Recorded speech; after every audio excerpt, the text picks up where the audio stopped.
దేవుని మహిమను దొంగిలించడం అంటే నేనే దేవుడిని అని చెప్పుకోవడం. ఓకే, దేవుడు నాతోనే ఉన్నాడు, యేసు ప్రభుని నేనే, ఆ, నా ద్వారానే మీరంతా పరలోకం వెళ్తారు, నేను లేకపోతే మీరు పరలోకం వెళ్ళరు అనేది దేవుని మహిమను దొంగిలించడం. అయినా దేవుని దగ్గర ఎవరు దొంగతనం చేయలేరు. దేవునిలాగా నటించి ప్రజలు మోసం చేస్తారు. ప్రజలు మోసగిస్తే మాత్రం దేవుడు ఊరుకోడు. ఏ వ్యక్తిని మోసగించినా దేవుడు ఊరుకోడు. ఒక తీర్పు కాలం అనేది ఒకటి ఉంది. అది మత్తయి సువార్త 7వ అధ్యాయం 26, 22, 23, 24 వచనాల్లో ప్రవక్తలని చెప్పుకొని ప్రవచనాలు, అబద్ధ ప్రవచనాలు చెప్పి ప్రజలు మోసం చేసే వాళ్ళు కొందరున్నారు. యథార్థవంతులు ఉన్నారంటున్నారు, యథార్థమైన ప్రవచనాలు ఉన్నాయి, కానీ చీటికి మాటికి మాట్లాడరు వాళ్ళు. దేవుడు బయలుపరిచినప్పుడు మాత్రమే. ప్రతిదానికి ప్రవచనాలు చెప్పేవాళ్ళు ఉంటారు, వాళ్ళతో చాలా డేంజర్, కొంచెం దూరంగా ఉండండి.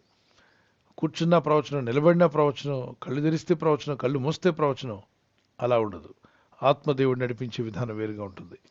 సో మరికొంతమంది నేనే దేవుడిని చెప్పుకునే వాళ్ళు దేవుని స్థానాన్ని తీసుకుంటున్నారు. అది వాళ్ళకి చాలా ప్రమాదం. అది గుడ్డిగా అటువంటి వ్యక్తులు నమ్ముతుంటారు కొంతమంది. నమ్మాల్సిన దేవుడు నమ్మంటే 1,000,000 ప్రశ్నలు అడుగుతాడు.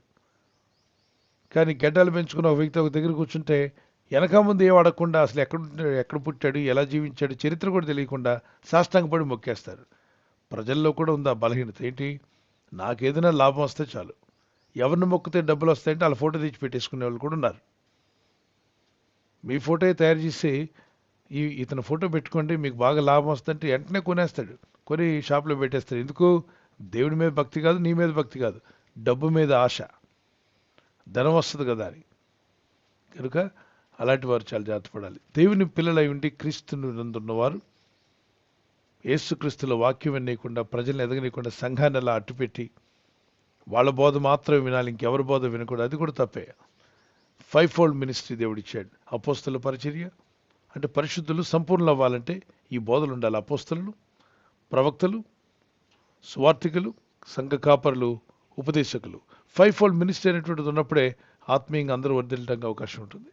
సో దేవుడిచ్చినటువంటి భాగాన్ని, ప్రతి విషయాన్ని కూడా గ్రహించుకోవడానికి ప్రయత్నించండి. బైబిల్ చదవండి, ప్రార్థన చేయండి. ఓకే. తర్వాత కొంతమంది ఏమంటారంటే, ఏదైనా సేవకుడు పరిచయం చేస్తాను అనుకోండి, అతని గురించి అందరికీ తెలిసింది అనుకోండి, అతను బలంగా వాడబడుతున్నాడు అనుకోండి, అదిగో ఆయన దేవుని మహిమ దొంగిలిస్తున్నాడు, మేము దొంగిలించట్లేదు, ఈయన ఎవరికి తెలియదు, ఈయన వీధిలో వాళ్ళకి కూడా తెలియదు, కాబట్టి ఈయనేమో దానివల్లనే అతి పరిశుద్ధ భక్తుడిని, ఆయనకి చాలామంది తెలిసిపోయాడు కదా మహిమ దొంగిలిస్తాడు. ఇది ఒక ఇమ్మెచ్యూరిటీ, అర్థం కాని తన అయోమయం. ఈ అయోమయంలోనే సగం జీవితం గడిచిపోతుంది. దయచేసి అయోమయంలో బయటికి రండి. దేవుడు పౌలు గారిని వాడుకున్నాడు, అందరికీ తెలుసు పౌలు గారు అంటే ఎవరో. మరి అదే టైంలో కొంతమంది వాడబడ్డారు, కానీ ఎక్కువ మంది కనబడలా. అపోస్తుల్లో కూడా కొందరే ఎక్కువగా వాళ్ళు పరిచయలు కనబడతాయి, కొందరు పరిచయలు కనబడలేదు. కనబడినంత మాత్రాన, మనుషులకు తెలియనంత మాత్రాన వారు కనబడకుండా పోలేదు, దేవుని దృష్టిలో ఉన్నారు. కనబడినంత మాత్రాన వాళ్ళు ఎక్కువైపోయారు, దేవుళ్ళు అయ్యారు, అది కూడా కాదు. దేవుడు మనకి ఇచ్చిన దాంట్లో ఎంత చెట్టుకి అంత గాలి, ఎవరికి ఎంత ఇస్తే అంతలో మనం చేస్తూ ముందుకు వెళ్ళాలి. ఒకరిని చూసి ఒకరు వారు లేని వారు, ఈర్ష్యపడేవారుగా ఉండకుండా దేవుడు అందరినీ అంతటా వాడుకోవాలని ప్రార్థన చేయండి. అందరి ద్వారా దేవుని రాజ్యం ప్రకటించబడాలి, దైవరాజ్యం కట్టబడాలి. Okay, God bless you.